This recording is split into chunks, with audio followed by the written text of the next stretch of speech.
En este breve video vamos a abordar de forma más exhaustiva los parámetros analíticos de la comunidad, que no son más que características de la comunidad que podemos observar o medir y que nos permitirán entender mejor cómo se estructura.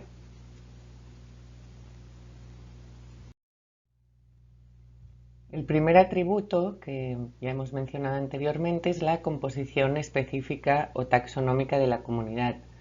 Y como les decía en una clase síncrona que tuvimos, esta composición taxonómica no solo nos ayuda a tener una lista de nombres más o menos larga, sino que nos ayuda a entender una cantidad de rasgos o características asociadas a ese nombre muy grande. Y a través de esto, el solo nombre ya nos proporciona mucha información de cómo será o cómo se comportará este organismo en el ambiente.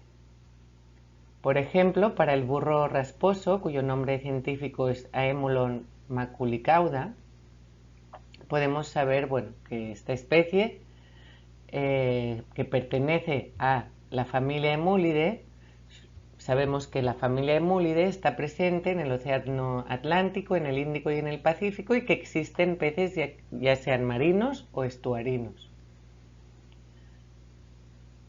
Como pertenece al género Emulon dentro de la familia Emulidae, sabemos que los organismos del género Emulon son únicamente marinos. Esta especie, que tiene unos rasgos asociados, por ejemplo el cuerpo comprimido, la boca oblicua y labios no carnosos, todos estos rasgos nos informan sobre su capacidad de natación. Por ejemplo, los cuerpos que son comprimidos, que es una compresión lateral, nos indica que es un pez nadador, no un pez que vive normalmente asentado en el fondo. La boca oblicua nos puede informar, por ejemplo, sobre la forma en que obtiene su alimentación. Además, obviamente, para muchas especies o géneros ya existe mucha literatura que han ido generando investigaciones a lo largo del tiempo, y esto nos puede proporcionar más información más concreta sobre la especie o el género o familia que estemos trabajando. Otro atributo importante es la abundancia, y tiene que quedar muy claro que la abundancia es el número de organismos. Un número sin nada más, no se le relaciona a nada, es lo que contemos.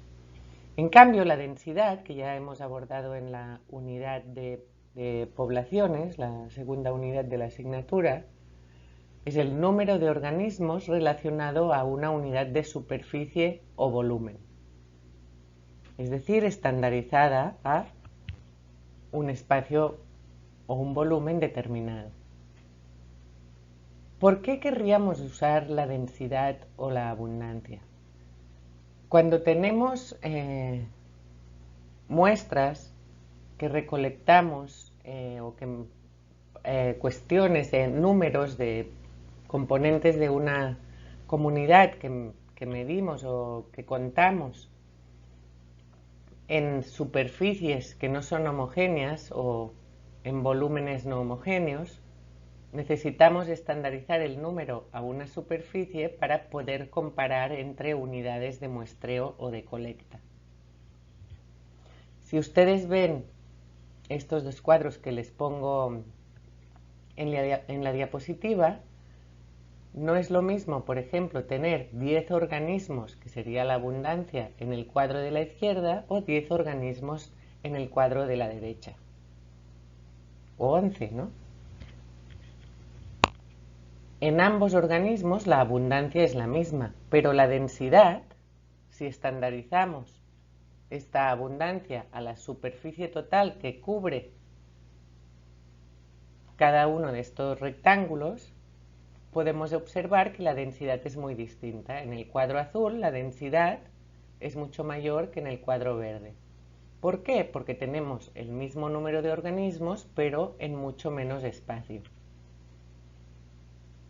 Si nuestras unidades de muestreo fueran del mismo tamaño, podríamos compararlas entre sí, sus valores de abundancia, sin tener que estandarizar a superficies. Pero cuando las superficies son distintas, necesitamos esta estandarización para realmente reflejar de forma más fina cómo podría ser este patrón de distribución de los organismos en el espacio.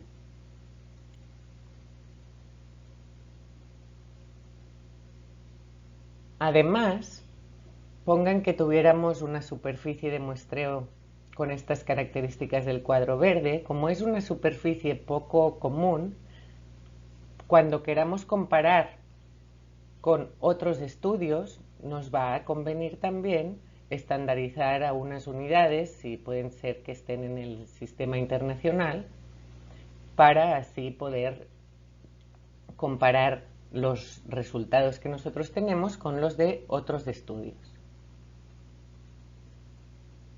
En cuanto al volumen, no sé si se imaginan, pero bueno, tal vez tienen muy claro pues que una superficie en el medio terrestre pues va a ser una superficie en metros cuadrados, pero cuando muestreamos en el agua muchas veces lo que tenemos es un volumen de agua del que hemos sacado u obtenido una cantidad de organismos o unos datos de abundancia de organismos.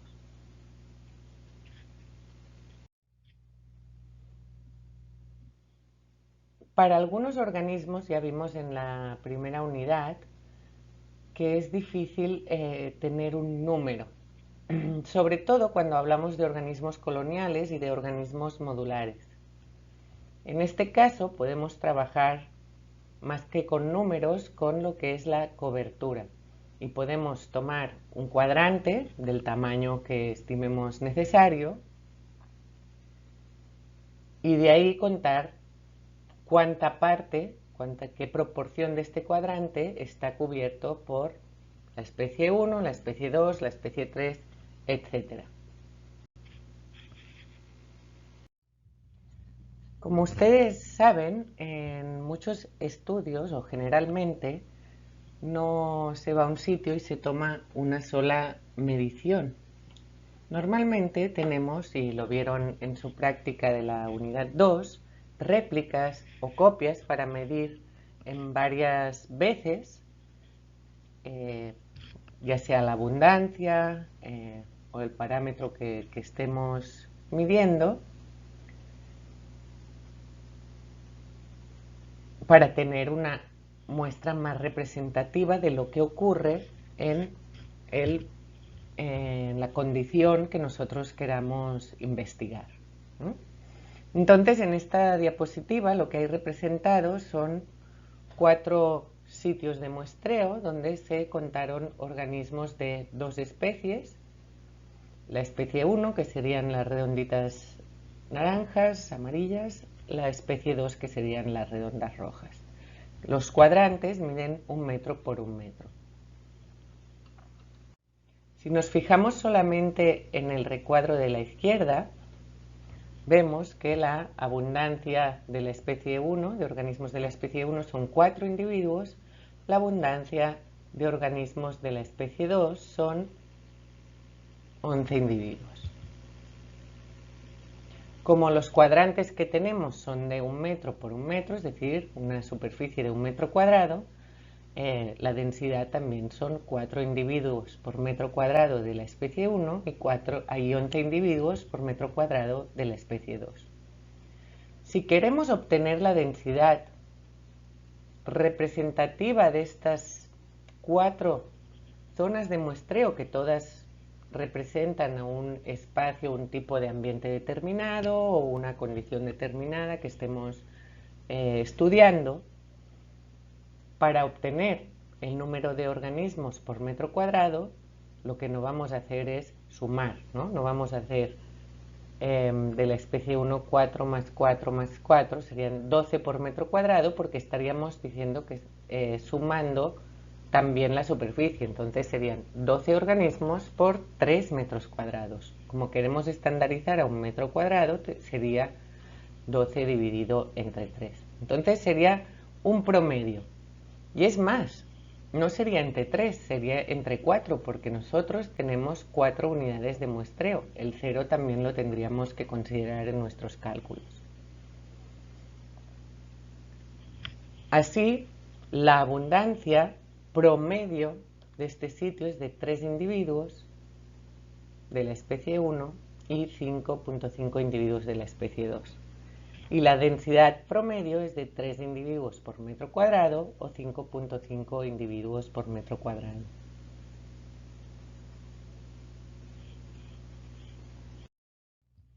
Otro parámetro que podemos medir o observar para entender mejor cómo es una comunidad es la frecuencia, que se expresa en porcentajes. La frecuencia es el número de sitios en que una especie aparece respecto al número de sitios totales muestreados. Por tanto, la especie 1 aparece en 3 sitios de 4, entonces su frecuencia es del 75%, y la especie 2 aparece en 2 de los 4 puntos que hemos muestreado o analizado, por tanto su frecuencia es del 50%.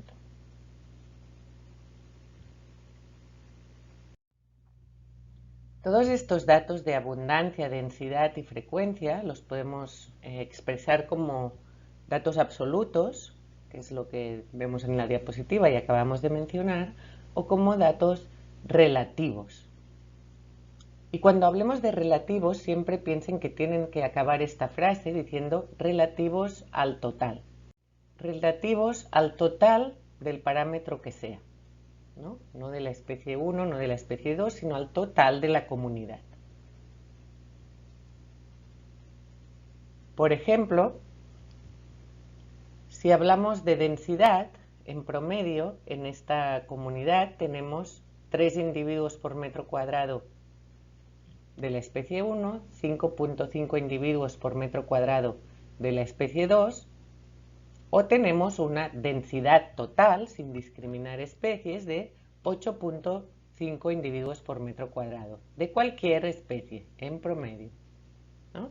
Sumamos estos dos valores y ya tenemos la densidad de organismos totales, sin pensar a qué especie pertenecen.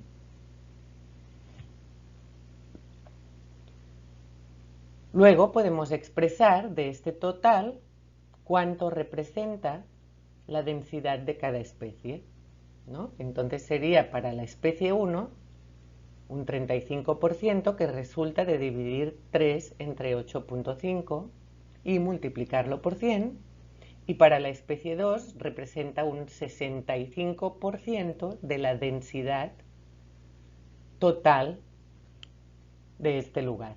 Es decir, 5.5 dividido entre 8.5 multiplicado por 100. ¿Ok? Podemos hacer lo mismo con la frecuencia. Podemos tener una frecuencia total, es decir, de los sitios donde he ido a colectar o a muestrear o a medir, a contar, ¿en cuántos ha habido organismos? Sin pensar si son de una especie o de otra. Pues la frecuencia total es en 3 sitios de 4 ha habido organismos, en un 75% de los sitios ha habido organismos. Y la frecuencia relativa de cada una de las especies. Pues de los sitios donde ha habido organismos, la especie 1 se ha presentado en todos ellos, ¿no? Entonces tenemos un 100% que resultaría pues de decir de 3 sitios donde estaban todos, en 3 ha habido la especie 1. Nos da 1 multiplicado por 100, 100. Y la especie 2, pues en el 68% de los sitios donde había organismos. ¿Ok?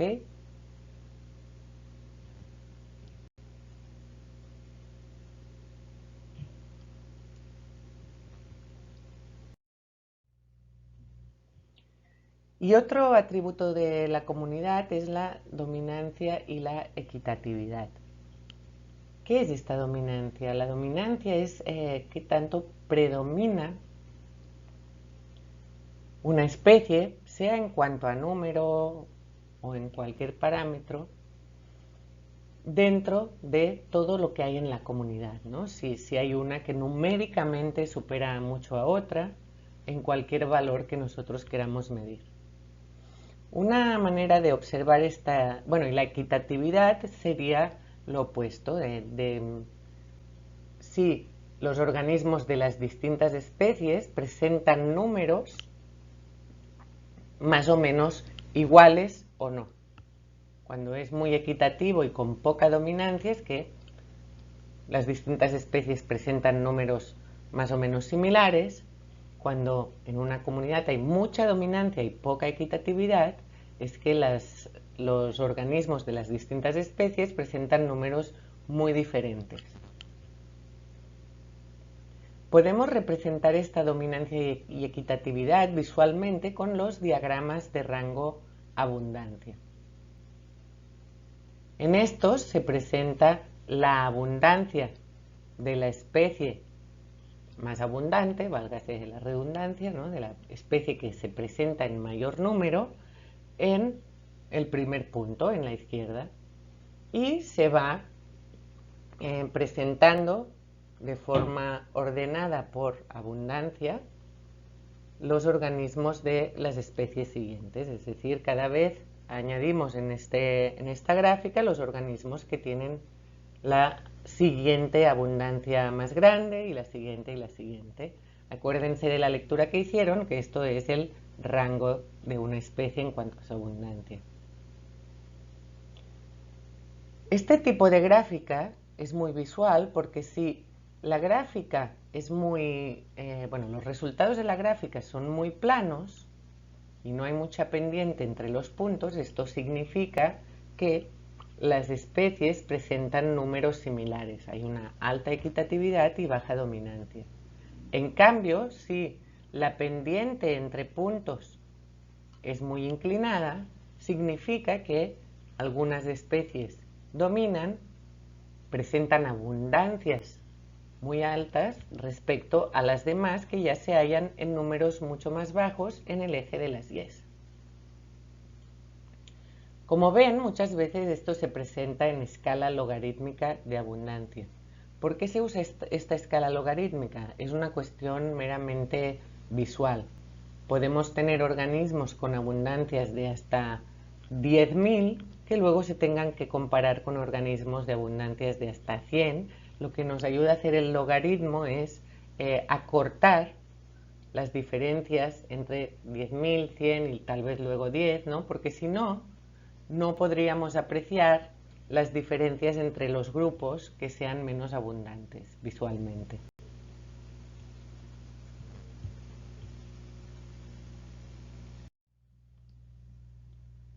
Este es otro diagrama de rango abundancia. En vez de hacerlo con abundancia total, se hace con abundancia relativa. Es lo mismo, ¿no? Nos revela lo mismo. Y como pueden ver, la comunidad de organismos de color naranja, representada en color naranja, tiene unas especies que representan prácticamente toda la abundancia relativa de la comunidad y ya luego encontramos 3 o 4 especies que tienen una representación, más o menos importante, y luego varias especies muy poco abundantes, ¿no?, que representan una fracción muy pequeña de la comunidad o que seguramente son raras, son difíciles de encontrar. Hay muy poquitas en esa comunidad. En cambio, la comunidad representada por los puntos café, pues vemos que sí, que hay un par de especies, sobre todo una que representa una gran parte de la abundancia de la comunidad, pero luego encontramos muchas especies con una abundancia más o menos similar. Entonces, la línea de color café nos representa una comunidad con mayor equitatividad y menor dominancia, lo opuesto que la naranja.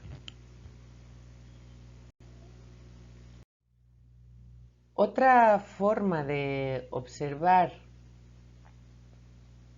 cuestiones de dominancia y equitatividad es el índice de diversidad de Simpson. La unidad siguiente va sobre diversidad. Entonces ya abordaremos todas estas cuestiones de forma más profunda, pero ya podemos empezar a entender algunas. Este índice de diversidad de Simpson no es más que una probabilidad. Bueno, el índice de Simpson, no de diversidad de Simpson, el índice de Simpson, que está representado por la letra D mayúscula, nos refleja la probabilidad de que de una comunidad, si sacamos dos individuos, dos organismos al azar, estos pertenezcan a la misma especie. Imaginen que pudiéramos poner todos los organismos de una comunidad en un saco y pusiéramos las manos, sacáramos dos. ¿Qué tan probable es que estos dos sean de la misma especie? Si es muy probable que sean de la misma especie, ¿por qué es? Porque debe de haber muchos de esa especie y pocos de otras especies. Entonces tenemos una dominancia alta. Es decir, el índice de Simpson está D mediante esta ecuación próximo a 1, que es su valor máximo, es todos los organismos que hay en esta comunidad serían de la misma especie, si es 1, ¿no? Porque es el 100% de probabilidad que cuando yo saque dos organismos al azar sean de la misma especie. Si se acerca a 1 es que es muy alta la probabilidad de que sacando organismos al azar sean de la misma especie. Si es muy cercano a 0 es que es poco probable que si saco organismos al azar sean de la misma especie. Y por tanto, ¿qué quiere decir? Pues que tenemos organismos de muchas especies distintas, ¿no?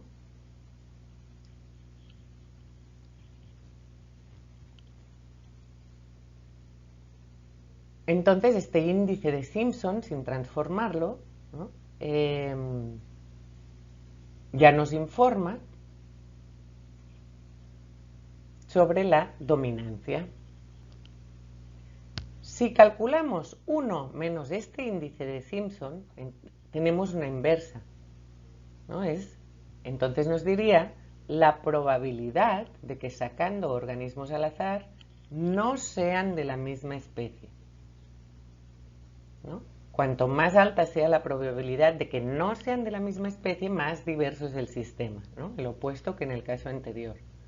Entonces, para hacerlo de una forma más intuitiva para el humano, normalmente se usa este 1 menos D cuando queremos hablar de diversidad y esta D cuando queremos reflejar dominancia. ¿Por qué? Porque decir, ay, es que el índice de diversidad cuando es menor es más diverso, ay, sería un lío, ¿no? Entonces intentamos reflejarlo de una forma más lógica.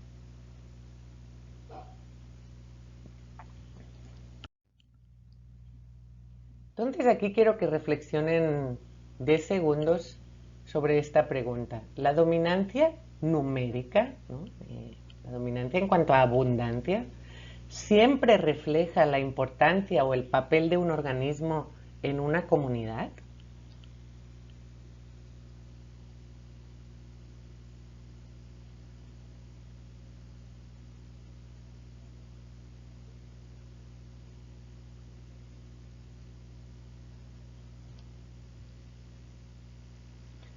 Bueno, espero que hayan pensado que no.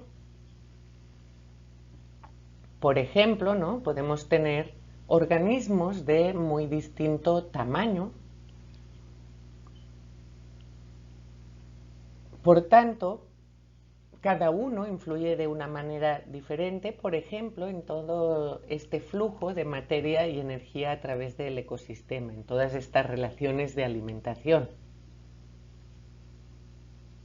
Ya estuvimos hablando de esto, creo, algún día, ¿no? No es lo mismo si tenemos, por ejemplo, 100 escarabajos herbívoros o si tenemos 100 elefantes, ¿no? El consumo y el efecto de los elefantes es mucho más grande que el de los escarabajos. Entonces podríamos pensar, bueno, entonces si pensáramos que la dominancia numérica siempre refleja la importancia de un organismo,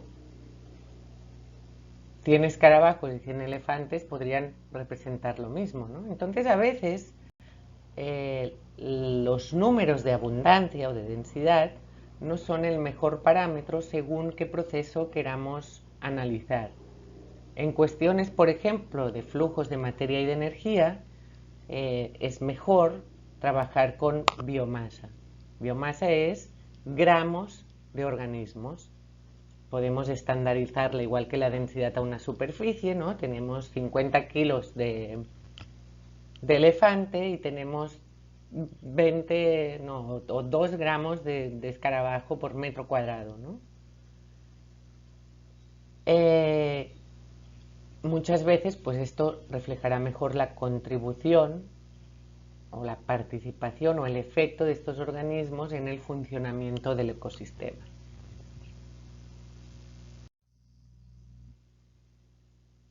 Además, no todas las especies juegan el mismo papel dentro de una comunidad. Tenemos lo que se denominan especies clave, que son especies que por su estructura o por una de las funciones que hagan o sus formas de interactuar con el medio, tienen un papel decisivo en el funcionamiento del ecosistema. Y una de estas especies clave son los corales, ¿no? En los arrecifes, los corales, a través de toda la estructura que generan sustrato donde se pueden asentar organismos, generan sitios de refugio, generan una heterogeneidad espacial que permite la depositación de material. Entonces, la presencia de estos organismos define totalmente cómo funcionará ese espacio y ese ecosistema y cómo serán las interacciones entre los demás organismos presentes, o de hecho define quiénes podrán estar presentes. De en gran manera, ¿no? Obviamente no es el único factor, pero son especies que juegan papeles mucho más importantes que lo que se reflejaría, por ejemplo, por el número de organismos que hay o tal vez por la biomasa que representan.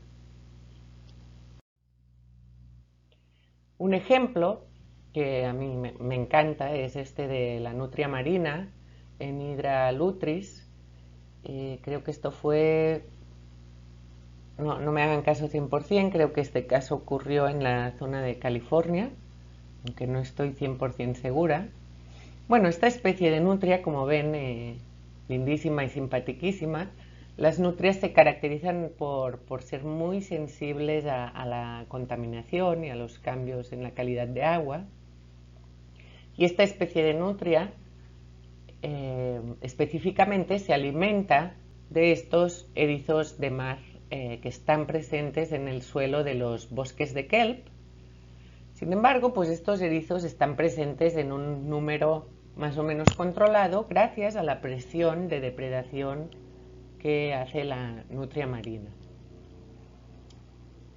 Entonces tenemos unos bosques de kelp, que son estas algas enormes, maravillosos, que como también generan mucha estructura, frenan la energía de las olas, etcétera, etcétera, pues también son sitios o ecosistemas con una alta diversidad y con mucha biomasa.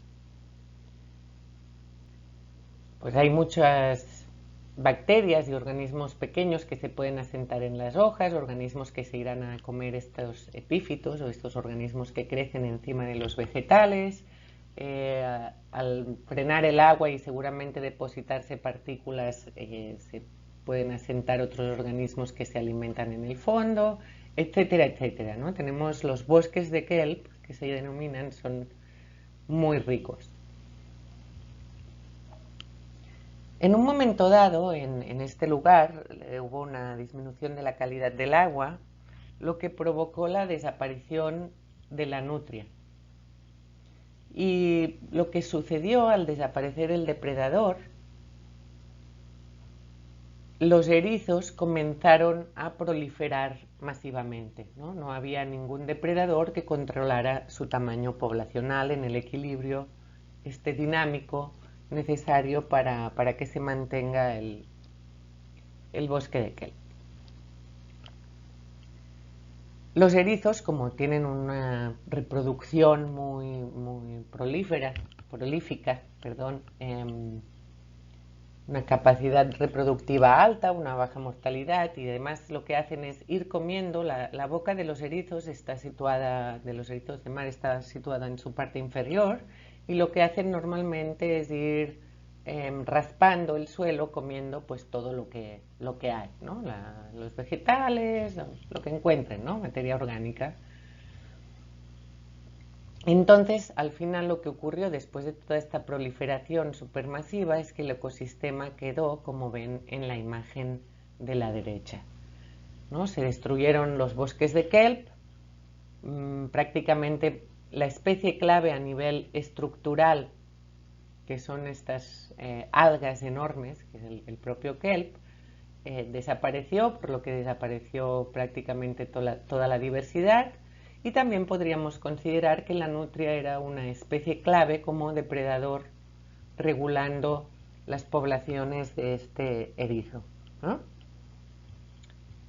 Entonces podemos ver que no tiene por qué haber una especie clave. Las distintas especies pueden ser clave en procesos, pero hay algunas sin las cuales el funcionamiento del ecosistema se va deteriorando rápidamente. ¿Cómo podríamos solucionar esto? Obviamente, si por mucho nuevo kelp que intentáramos plantar, si se pudiera, si no aparece la nutria no vamos a tener éxito, ¿no? Si no mejoramos las condiciones de calidad de agua para que la nutria pueda volver a aparecer en este sitio, o si no hay sitios de donde pueda regresar y no la introducimos, no lo podremos solucionar. Entonces, conocer estas interacciones y el papel de cada organismo dentro del funcionamiento del ecosistema es muy importante a la hora de establecer cualquier medida para solucionar un problema ambiental. Y esto se los digo porque al final la ecología tiene parámetros, tiene herramientas, tiene ecuaciones que podemos usar y que hemos visto algunas durante esta asignatura, pero si nosotros no usamos esto como herramientas para un problema que nosotros conocemos y hemos definido y sobre el que nos hemos informado, no tenemos nada, ¿no? Podemos ser muy buenos haciendo matemáticas, interpretando gráficas, pero si no sabemos toda no, ¿no? Pero si no sabemos cómo funciona este ecosistema a nivel teórico, si no conocemos las relaciones, si no conocemos las características de los organismos, si se reproducen rápido o lento, si se depredan, si no...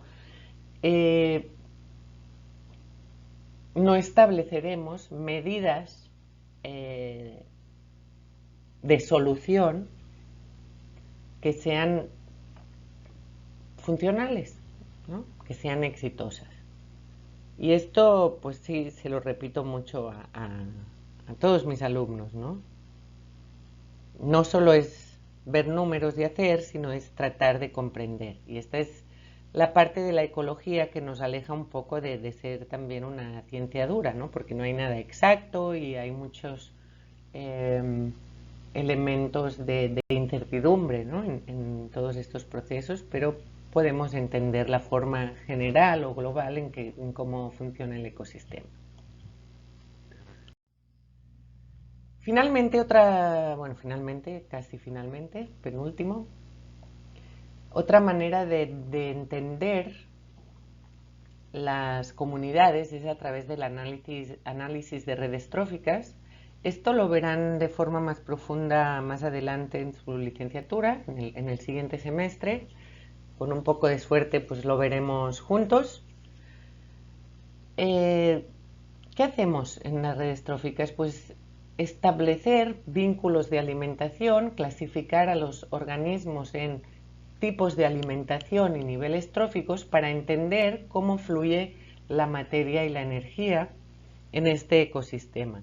¿Y esto a qué nos ayuda? Pues a conocer, por ejemplo, qué tipo de organismos están sustentando toda la diversidad, en si hay algunas especies que son las únicas que juegan papel en transferir energía en alguno de los pasos. Por ejemplo, en esta comunidad el saltamontes juega un papel muy importante porque es el único que alimenta a la araña, el único que alimenta a la rana, ¿no?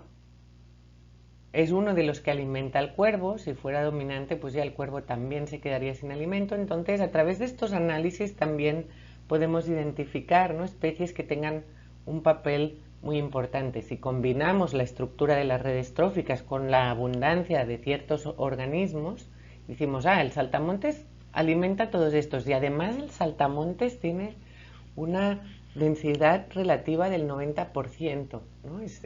Constituye el 90% de organismos de esta comunidad en cuanto a la abundancia, o una biomasa relativa del 90%. Ostras, este saltamontes definitivamente juega un papel muy importante, ¿ok? Y ahora sí, finalmente, pues ya les había hablado de los gremios o grupos funcionales.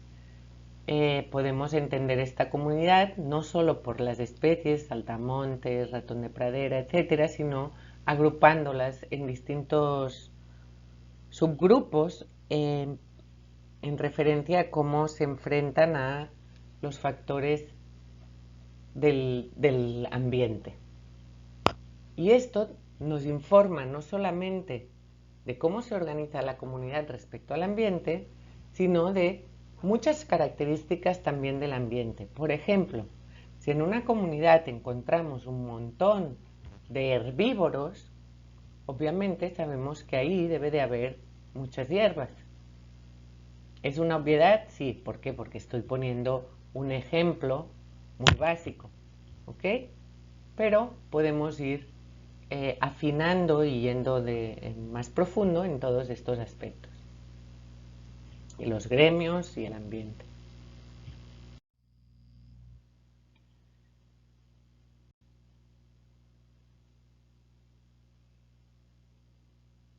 Podemos también, a través de ciertas mediciones, observar los cambios espaciales y temporales que tienen lugar en una comunidad en cuanto a la composición de sus especies, ¿no? Existen ciertos parámetros que podemos medir y tener un número que nos informe si la comunidad está cambiando mucho de un momento a otro o entre un sitio y otro. Estos parámetros, unos de ellos relativamente básicos pero muy útiles y muy utilizados, son el coeficiente de comunidades de Sorensen y el porcentaje de similitud, que pueden leer en la página 364 del libro de Smith y Smith, que nos está sirviendo de guía para esta asignatura. Por favor, lean esta información, tomen nota de cómo se calcula, porque el miércoles, al día siguiente de cuando estaba programado este video, vamos a hacer ejercicios con una matriz de datos de Excel para que ustedes pongan en práctica todos estos cálculos y aprendan a interpretar los resultados a través de un documento con preguntas que les voy a proporcionar.